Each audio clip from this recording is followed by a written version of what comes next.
আমি অসমৰ মন্ত্ৰী অশোক সিংগাল তেখেতৰ বিৰুদ্ধে ব্ৰিজ অফ প্ৰিভিলেজ আনিছিলোঁ, কিন্তু স্পিকাৰ মহোদয়ে এলাউ নকৰিলে। আপোনালোকে জানে তেখেতে আজিৰ পৰা কেইদিনমান আগত তেখেতৰ সমষ্টিত ৰাজহুৱাভাৱে ঢেকীয়াজুলিত তেখেতে ৰাজহুৱাভাৱে কিছু জনগণৰ সন্মুখত তেখেতে কৈ আছিল যে মিয়া জনগোষ্ঠীৰ লগত মই 100% নাই, তোমালোকেও সেইসকলৰ লগত উঠা বহা কৰিলে, তোমালোকৰ লগতো মই নাই। তেনেকৈ তেখেতে প্ৰভোগ কৰি আছিল বাকী আমাৰ জনগণৰ প্ৰতি, আৰু তেখেতে এই কথাত সমৰ্থনো দিয়া নাছিল, এইসকলে হাত চাপৰি দিয়া নাছিল। তেখেতে পিছত কৈ আছিল যে তোমালোকে হাত চাপৰি নিদিলা যে বেয়া পাইছা নেকি, তোমালোকে জবৰদস্তি হাত চাপৰি ল'ব লগা হৈছে। আমাৰ সাতাম পুৰুষে অসমত ঐক্য সংহতি আছে। অসমত বসবাস কৰা অসমীয়া বিভিন্ন জাতি জনগোষ্ঠী আপোনালোকে জানে, মিচিং, মৰাণ, মটক, ৰাভা, গাৰো, বড়ো, মিয়া, বঙালী, অসমীয়া এই সব মিলি বৃহত্তৰ অসমীয়া জাতি। গতিকে অসমীয়া জাতিৰ বিভিন্ন জাতি জনগোষ্ঠীৰ মাজত আমাৰ ঐক্য সংহতি আছে, ভাতৃত্ববোধ আছে।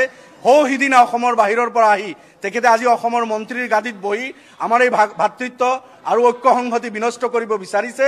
সংবিধানৰ শপত খাই তেখেতে মন্ত্ৰিত্বৰ চকীত বহিছে। তেখেতে ঈশ্বৰৰ নামত শপত খাই কৈছিল যে মই বিদ্বেষমূলক কোনো কথা নকওঁ, মই প্ৰৰোচনামূলক কোনো কথা নকওঁ, পক্ষপাতিত্বমূলক কোনো আচৰণ নকৰোঁ। কিন্তু তেখেতে ঈশ্বৰৰ নামত যি শপত লৈছিল তেখেতে নিজৰ শপত ভংগ কৰিছে। মন্ত্ৰিত্বৰ চকীত থকাৰ যোগ্যতা তেখেতে হেৰাইছে। মিয়া জনগোষ্ঠীৰ বিৰুদ্ধে তেখেতে উচতাইছে। মিয়া 1 কোটিৰো অধিক জনসংখ্যা থকা এটা জনগোষ্ঠী, সকল মিয়া যিসকলক অসমীয়া তেখেতসকলে মিয়া বুলিও কয়, সেইসকলৰ বিৰুদ্ধে তেখেতে ষ্টেণ্ড লৈছে। গতিকে তেখেতে মন্ত্ৰিত্বৰ এই গাদীত থাকিলে এই জনগোষ্ঠীটোক ডিপ্ৰাইভ কৰিব, বিদ্বেষ এই জনগোষ্ঠীৰ বিৰুদ্ধে নফৰত তেখেতে বিক্ৰী কৰিব। তাৰ কাৰণে আমি ব্ৰিজ অফ প্ৰিভিলেজ আনিছিলোঁ আৰু তেওঁৰ পদত্যাগ দাবী কৰিছিলোঁ, কিন্তু দুৰ্ভাগ্যবশতঃ আমাৰ এইটো এলাউ কৰা নহ'ল। হয়, সদন এডজাৰ্ণ হৈছে। অকল যে এই জনগোষ্ঠীৰ বিৰুদ্ধে নহয়, আজি কেইদিনমান আগত কেইজন অসমীয়া যুৱকে তেখেতে ভাওনাৰ এটা প্ৰগ্ৰামৰ কাৰণে ইনভাইট কৰিব গৈছিল। তাতে তেখেতে কৈছিলে এই ভাওনা চাওনা এইবিলাক কি, এনেকুৱা ধৰণৰ তুচ্ছ তাচ্ছিল্য কৰিছে। আমি আমাৰ গুৰুজনা শংকৰদেৱ তেখেতৰ লগত সম্পৰ্ক থকা এই ভাওনা অসমীয়া জাতীয় জীৱনত সংস্কৃতিৰ এটা অংশ, এই ভাওনাকো তেখেতে তুচ্ছ তাচ্ছিল্য কৰিছে। গতিকে অসমীয়া কলা কৃষ্টি সংস্কৃতি নজনা এইজন মানুহ সিদিনা হাৰিয়ানাৰ পৰা আহি অসমৰ মন্ত্ৰিত্বৰ গাদীত বহি অসমীয়াক অপমান কৰিব, এইটো সহ্য কৰা নহয়। আৰু বিজেপিৰ যিটো শ্লোগান আছিল সবকা সাথ সবকা বিকাশ, এই শ্লোগানৰ বিৰুদ্ধে গৈ তেখেতে অসমৰ 1/3 পপুলেশ্যন থকা এটা জনগোষ্ঠীৰ বিৰুদ্ধে তেখেতে মাত মাতিছে। সেই জনগোষ্ঠীৰ বিৰুদ্ধে তেখেতে থিয় হৈছে। গতিকে তেখেতে ওথ ভংগ কৰাৰ কাৰণে তেখেতে স্বেচ্ছাই ৰিজাইন কৰিব লাগে।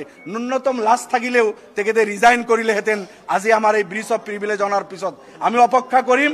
মাননীয় মুখ্যমন্ত্ৰীকো আপোনালোকৰ যোগেদি আমি জনাইছোঁ যে মোদী ডাঙৰীয়াৰ যিটো শ্লোগান সবকা সাথ সবকা বিকাশ, এই শ্লোগানৰ বিৰুদ্ধে গৈ তেখেতে নিজৰ শপত ভংগ কৰি অসমৰ এটা বৃহৎ জনগোষ্ঠীৰ বিৰুদ্ধে গৈ ভাওনাৰ বিৰুদ্ধে, মিয়া জনগোষ্ঠীৰ বিৰুদ্ধে তেখেতৰ যিটো আচাৰ আচৰণ কথা বাৰ্তা, ইয়াৰ বিৰুদ্ধে মুখ্যমন্ত্ৰী ডাঙৰীয়া তেখেতৰ কেবিনেটত বিস্তাৰিত আলোচনা কৰি বিহিত ব্যৱস্থা লওক। আৰু আমি অপেক্ষা কৰিম এইজন অযোগ্য মন্ত্ৰী, ঈশ্বৰৰ নামত শপত খাই শপত ভংগ কৰা ব্যক্তি তেখেতে ৰিজাইন কৰিব লাগে। আৰু আমাৰ ঐক্য সংহতি বিনষ্ট কৰিব আমি কোনোপধ্যেই নিদিওঁ।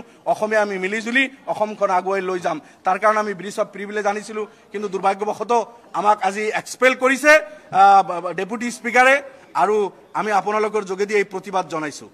ব্ৰিজ অফ প্ৰিভিলেজ আমি যোৱাকালি ছাবমিট কৰিছোঁ। ৰুল মানে যি ৰুলৰ আণ্ডাৰত আনিব লাগে আমি আনিছোঁ। মই মুভ কৰাৰ কাৰণে অনুমতি বিচাৰিছোঁ। স্পীকাৰে আগত কৈছিল যে নাই, পিছত তেখেতে একচেপ্ট কৰিছে হয় আপোনালোকৰ ব্ৰিজ অফ প্ৰিভিলেজ আছে। তাৰপিছত মই কথাখিনি চামহাও স্পীকাৰে মোক ক'বলৈ দিছিল, কিন্তু আমাৰ ব্ৰিজ অফ প্ৰিভিলেজটো তেখেতসকলে একচেপ্ট নকৰিলে।